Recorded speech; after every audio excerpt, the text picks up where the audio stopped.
salah nyiram bisa sampai kayak bubur. Yang saya salut ini Pak Kris tuh sama Pemel itu yang pintar kalau udah masak ini disiram sebentar diangkat. Kalau masalah ini masalah pemeriksaan biji ya karena ini sifatnya kita darurat memang itu adanya. Jadi kalau untuk standar biji kita sesuai dengan bahan makanan yang ada. Kalau memang nanti hidupnya mungkin paha sapi mungkin kita bisa bikin rendang. Mungkin Pak ya. Terima kasih Pak. Silakan Pak. Yang dari Pak. Tolong disebutkan nama Pak ya dari Pak Mas. 2006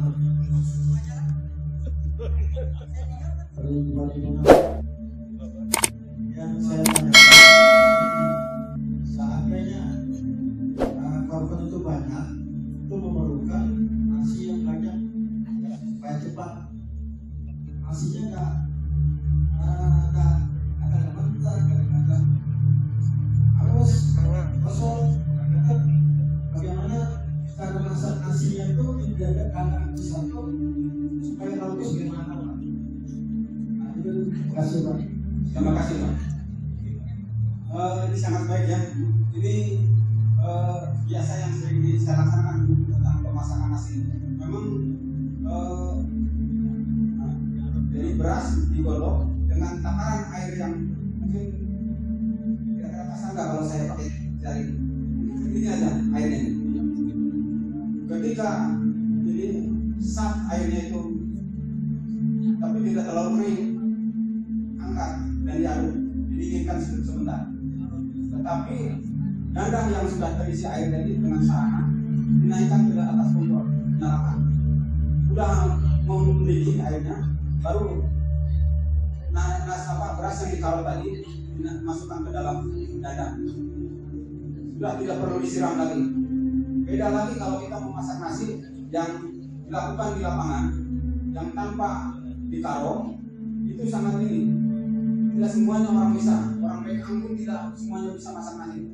Paling Pak Mustafa itu yang bisa, yang lainnya belum tentu bisa. Contoh, waktu ketika masak di seberang itu, saya datang jempol satu kedelnya, kemudian nasinya kosong. Untuk mengatasi hal ini, jadi perlu diperhatikan.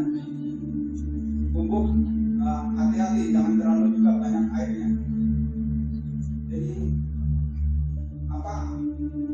ketel itu diisi air, kemudian sarangan airnya diusahakan di bawah sarangan itu jangan terlalu melebihi, kemudian satu ketel diusahakan air panas disiapkan. Ketika ketel yang ada sarangan itu sudah mendidih, tandanya asap keluar.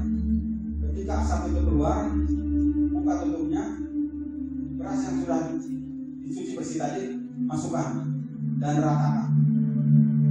Tunggu kira-kira kurang lebih 1 jam lah, karena kalau nanti masak untuk banyak kali Pak ya, banyak, paling tidak 10 kilo untuk 100 orang.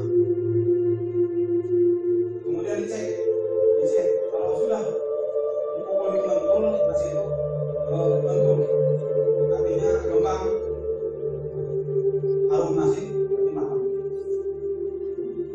Apa ya? Nah, kemudian di tanggal pentingnya yang apabila ada travel dalam hal ini kita memasak nasi ini terlalu banyak air ya Pak.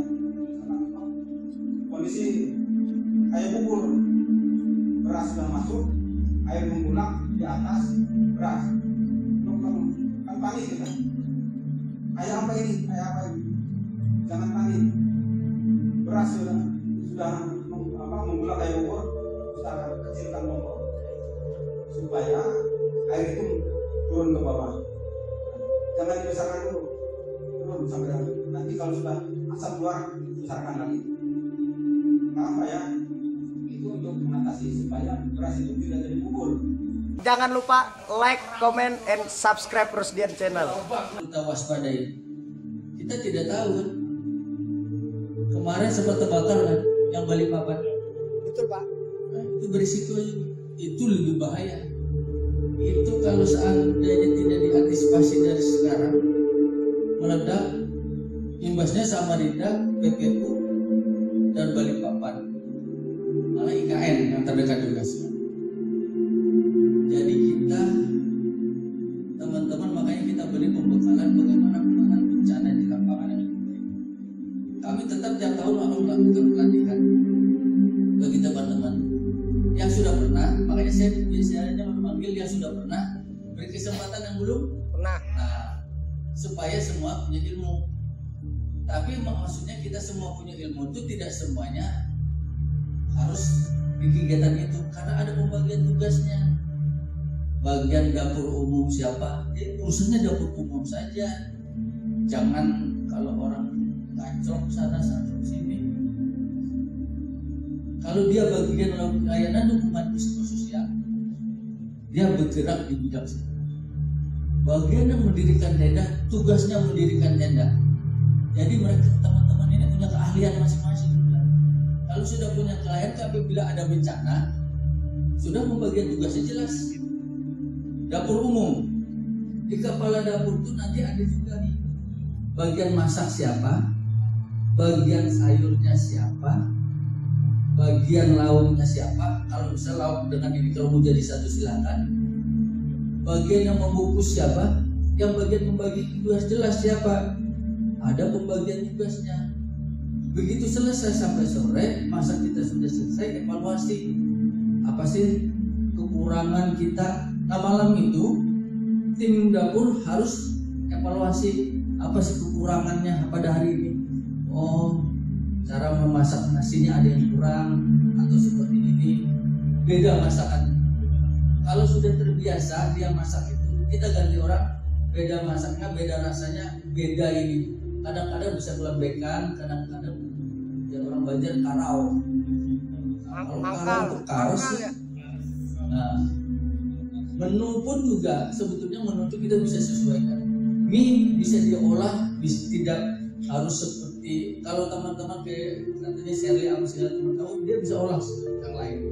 Tidak hanya dalam bentuk digoreng, mie goreng, bisa dibentuk dengan menu lain. Mungkin bisa dicampur dengan kalau ada telur dicampur, diraciknya seperti itu lebih bagus.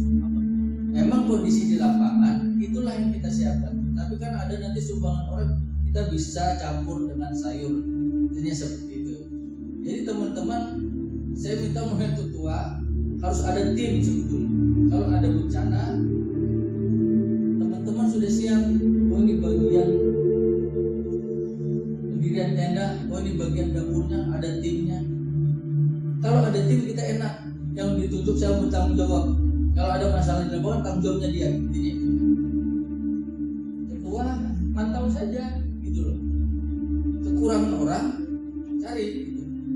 Karena pertarawan bencana itu pasti ada data penduduknya, termasuk di dalamnya ada data terpilah, ada laki, perempuan, ada ibu hamil, ada balita, ada anak sekolah, ada disabilitas, ada lansia, ada yang penyakit kronis. Karena pasti bantuannya berbeda. Di lapangan harus seperti itu teman-teman kalau melakukan pendataan. Jangan data misalnya oke lah data sementara, tapi tidak bisa diambil kebijakan. Misalnya kejadian kebakaran misalnya di Samarinda seberang terdampak misalnya 80 orang, laki 35 misalnya, perempuan 45, tapi nggak bisa dipilah anak balitanya ada nggak? Nah itu harus bisa dipilah karena bantuan untuk anak bayi beda lagi, lansia juga beda, disabilitas juga beda. Karena memang sekarang nanti ada bantuan yang untuk permakanan buat balita, ada bantuan untuk ibu hamil, susu ibu hamil, ada juga susu untuk lansia. Di kota kalau nggak ada, nanti Mas Zaidin bisa ke saya punya itu, saya lagi pengadaan itu yang terpilah sih itu untuk lansia, untuk balita, untuk ibu hamil. Makanya saya suka di grup TRC datanya mana, data terpilahnya, karena kita biar mau tahu intinya sih. Karena dengan data terpilah itu bantuan itu akan tepat sasaran dan tepat guna. Nah kita kasih drop pakaian balita 10, gatonya belitanya 2, yang 8 buat apa? Kan mubazir kan, jadi seperti itu. Kalau ada data terpilah, makanya teman-teman di lapangan harusnya seperti itu. Tim reaksi cepatnya harusnya seperti itu. Berikutnya adalah peningkatan kapasitas masyarakat dalam pengurangan risiko bencana. Nah, peningkatan kapasitas masyarakat ini bisa teman-teman, bisa relawan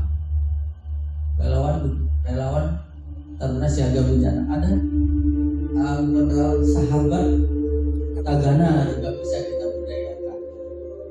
Nah, kita kalau ada sahabat Tagana bisa kita libatkan mereka. Tapi kita kan teman kan kurang nih, Tagana nih rekrutnya mungkin agak susah, tinggal menyusun anggarannya aja harus sesuai. Berikutnya adalah peningkatan kesiapsiagaan masyarakat dalam menghadapi terjadi bencana. Kita ini harus menyiapkan masyarakat pada saat ada bencana, bisa melalui anak sekolah, namanya Tagana masuk sekolah. Kita harus mempersiapkan mereka. Contoh di Jepang, saya melihatnya di Jepang, anak kecil itu ada bencana itu sudah siap. Apa yang harus mereka lakukan? Kan belum ada bencana, kenapa kita kaget? Padahal harus kita persiapkan mereka. Apa yang harus anak-anak sekolah lakukan atau masyarakat lakukan apabila ada bencana? Untungnya Kalimantan Timur ini jauh dari lempeng, jauh dari gempa, jauh dari Gunung Merapi. Itu yang kita ini kan bencananya banjir, kebakaran, longsor. Jadi lempeng kan? Lempeng itu agak susah masuk ke Kalimantan. Daerah Kalimantan dimakan Tuhannya lempeng itu. Berikutnya adalah fasilitasi dalam pembentukan pengembangan kampung siaga bencana. Nah, kita perlu, saya tahu Samarinda ini banyak daerah rawan bencana, tapi kampung siaganya KSP-nya banyak belum terbentuk. Tapi bukan dari Pak Sahidin, tahun ini ada 2 yang mau dibentuk. Mudah-mudahan nanti tahun depan lagi kalau ada lokasi daerah rawan kita benar. Daerah Bungkuring, ya. Barito. Terus Barito sudah ada kan? Sudah ada. Daerah Bukuan, Wah. Sungai Dama itu kan daerah-daerah longsor, daerah parah. Terus daerah-daerah situ banyak.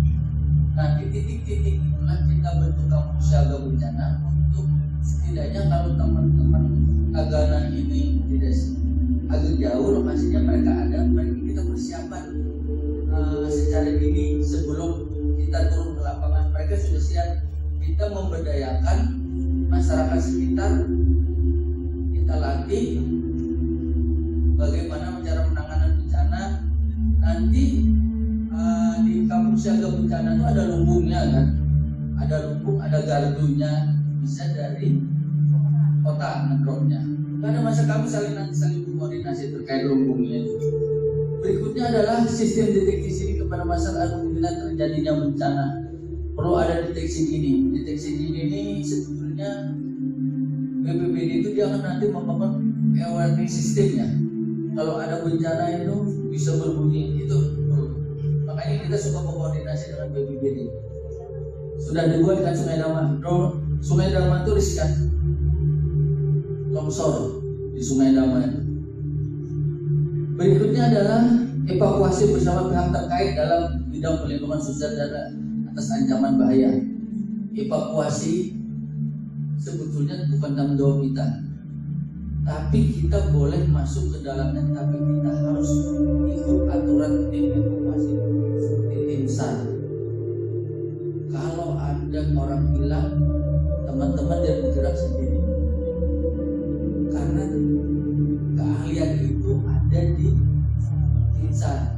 Tapi kalau teman pernah dilatih boleh, tapi harus merapat ke mereka supaya kalau ada apapun mereka juga bertanggung jawab terhadap diri kita. Itu tanggung jawab. Karena kalau tidak, kalau ada apa-apa mereka tidak tahu, mereka lepas tangan. Kasihan teman-teman.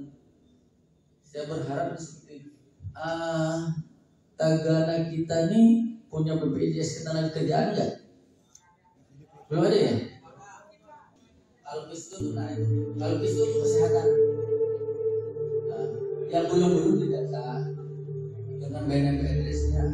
Coba lampir ke nanti juga upload ke saya dan nanti coba saya nanti koordinasi dengan dinas sosial dan kerjaan provinsi. Dia lagi proses terus di sekarang, kemarin saya tanyakan. Berikutnya adalah upaya pengurangan risiko dan kesiapsiagaan lainnya. Ya makanya teman-teman sudah kita latih. Makanya sebetulnya yang bagus kita latihan itu. Kalau kegiatan itu harus latihannya di lapangan, jadi ada praktek. Pasti akan ingat. Makanya perlu ada praktek di lapangan sebetulnya. Sama kayak yang disampaikan Bapak dan Teknik. Kita bikin dapur umum cuma meraba aja kalau di sini. Kalau nggak dipraktekkan di lapangan nggak bisa. Bagaimana sih masak nasi yang benar? Bagaimana sih meracik sayurnya? Bagaimana sih membuat menunya? Itu harus dipraktekkan. Makanya perlu ada praktek nanti. Lanjut, Pak. Tugas Tagana pada saat mengkaji dengan cepat dan melakukan hasil identifikasi dan rekomendasi kepada posko, mengkaji dengan cepat itu melakukan pendataan dengan cepat data sementara, tapi harus valid juga. Kita tahu RT, teman-teman jangan pernah bikin data RT tidak tahu. Takutnya begitu kita misalnya data ini kita 30, RT tidak begitu kita sampai ke sana kita ber-30 nggak tahunya jadi 35 itu bikin masalah buat kita, malah bikin keributan nanti di lapangan. Kalau RT sudah tahu, oh clear, begitu ada kelebihan tanggung jawab RT. Kenapa kemarin kita berapa benar sih? Nah itu perlu dijaga teman-teman di lapangan kalau ada masalah. Kedua, mengidentifikasi mendata korban bencana. Ini jelas. Pelaksanaan tanggung jawab pada bidang dapur umum, bidang logistik, bidang psikososial dan memobilisasi gerakan masyarakat upaya pengurangan risiko bencana. Terakhir adalah mengupayakan tanggap darurat lainnya. Seperti ini tugas kita ini semua di sini. Poinnya. Lanjut.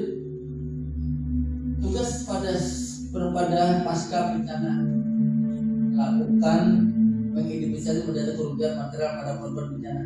Biasanya kita suka dilatih nih bersama BPBD. Biasanya dia minta dari Tagana karena cara menghitung itu kalau kita tidak paham susah. Makanya mereka biasanya dilatih. Bagi psikolog, karena kita tidak punya keahlian dalam hal itu, makanya kita harus melakukan merujuk mereka. Jangan teman-teman yang melaksanakan sendiri. Antara dua, kalau enggak kamu tambah kamu, aku tambah stres berat jadi orang.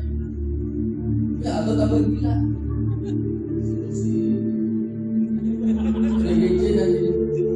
Memang bidangnya, Pak. Iya, tapi sebetulnya kita ini semuanya adalah ODMK. Sebetulnya orang dengan masalah kejiwaan cuma masih di bawah, masih bisa kita atasi. Tapi kalau kita sudah setelah sertifikat sudah masuk ke DGJ nanti, kita ini semuanya ODMK adalah. Cuman kan teman-teman bisa meminimalisir semuanya, kan? Bisa mengatur dirinya bagaimana. Kalau kira-kira stres kan bisa dibawa refreshing kan seperti itu kan. Nah, itu bawa refreshing, bawa jalan 1, Tagana 2, Tagana 3, Tagana itu cuma 1, Tagana kota sama tidak. Clear ya? Tagana kota sama tidak clear. Jadi saling berkoordinasi, saling bersinergi, saling berkolaborasi dalam penanganan bencana. Itu yang penting. Yang lanjutnya adalah melaksanakan pendampingan dalam advokasi sosial. Intinya ini seperti teman-teman ya. Makanya kemarin kita suruh melakukan latihan layanan dukungan psikososial. Makanya kita suruh melakukan psikolog. Karena dia memahami apa ilmu dasar yang diberikan kepada teman-teman di lapangan. Baik, lanjut. Yang baru Taganaan, provinsi-provinsi berada satu. Nanti kalau ada pelatihan berikutnya, kita akan seleksi lagi mana yang pantas yang akan jadi Tagana utama. Seperti itu. Lanjut. Hak dan kewajiban. Nah, teman-teman harus paham ini haknya. Yes. Haknya yang sangat penting peningkatan kemampuan kualitas sesuatu yang dimiliki. Jadi punya hak untuk mengikuti kegiatan pelatihan. Jadi kalau sudah pernah beri kesempatan yang belum Ayat ilmunya sama. Mendapat kemampuan itu dari melalui pemberian niat. Ada yang belum punya niat ya? Mendapatkan pelatihan dan bimbingan penanggulangan bencana secara berkala oleh kementerian ataupun oleh pemerintah daerah, itu bisa provinsi, bisa kabupaten kota. Lanjut Pak. Kewajiban anggota pelaksanaan tugas sesuai ketentuan yang berlaku. Melakukan komunikasi dan koordinasi antar anggota maupun dengan pihak terkait. Mematuhi norma dan kaidah hukum serta aturan berlaku, memberikan pertolongan dan bantuan kepada masyarakat, menjaga sikap nama baik serta bertanggung jawab dalam tugasnya. Jadi teman-teman, kalau ada bencana, ada apapun di lapangan, pakai akumulator. Jangan pakai baju daster. Kalau yang perempuan, kalau laki jangan pakai baju kaos, pakai celana pendek, disangka orang pengungsi juga. Jadi korban pengungsi ya. Iya. Kan kita punya alma mater nih. Setidaknya kalau baju ini tidak ada baju apa tuh? Rompi. Pakai rompi. Rompinya nggak ada kan? Ada yang belum punya? Itu. Saya ingin mau mengingatkan saja. Kita ini kan relawan, teman-teman ini relawannya. Oke, relawan. Kalau mengharapkan dari sini memang nggak bisa, karena namanya relawan, ada kerjaan lain. Tapi pada saat ada bencana, teman-teman misalnya tidak dikerjakan, coba merapat gitu Mas. Nah, tapi pada saat teman yang sibuk ada bencana, lapor ke, kalau setiap koordinator wilayah ada yang bertanggung jawab kan? Belum. Ini kan ada 4 wilayah, sudah ditunjuk ke siapa yang bertanggung jawab? Tunjuk. Jadi dia melapor koordinator, nanti melapor ke ketua nanti melapor ke dinas sosialnya. Sebetulnya dia mau ada kesibukan, dia mau saja ikut, cuma ada kesibukan, dia sudah lapor, tapi dia tidak aktif, seolah-olah dia tidak aktif. Nah, itu yang harus kita perhatikan. Kalau dia melapor, makanya nanti saya minta 4 wilayah ini punya koordinator ya. Siapa yang bertanggung jawab? Tunjuk. Itu tidak bisa ditolerir dalam kasus bencana. Kalau yang sudah ketahuan, sudah ada inkrahnya, proses pemberhentian. Jangan kita coba membaik-baiki. Nah, nggak usah ditutup proses. Sudah 50-60, kalau dia masih semangat, tetap bisa itu. Cuman nanti ketua harus memilah, oh ini harus di bagian ini taruhnya. Jangan lagi di bagian berat, kasihan juga patah karena retak semuanya tulangnya. Asuransi gerado. Tapi kalau si kuat ya. Pelindungnya gubernur, pembina utama kepala dinas, pembina teknisnya adalah kepala bidang yang menangani bencana. Kalau di kabupaten kota, bupati atau wali kota, pembina utamanya kepala dinas, pembina teknisnya kepala bidang menangani bidang yang menangani bencana. Lanjut. Setiap anggotanya menyampaikan laporan lanjutan kepada forum koordinasi tanah sesuai wilayahnya. Forum kemudian melaporkan kepada dinas sosial, kabupaten kota, provinsi. Nanti yang meneruskan provinsi ke pusat. Jadi teman-teman tuh harusnya membuat laporan sebelumnya sejak kejadian. Lanjut. Ini semua nanti dipelajari lanjut. Untuk Tagana, we are the first to help and care. Kami adalah orang pertama membantu dan peduli. Di mana ada bencana, di situ ada Tagana. Taganya apabila ada kejadian bencana, sejauh sudah harus ada di lapangan. Bukan membantu kebakarannya ya, menyiapkan untuk pendataan.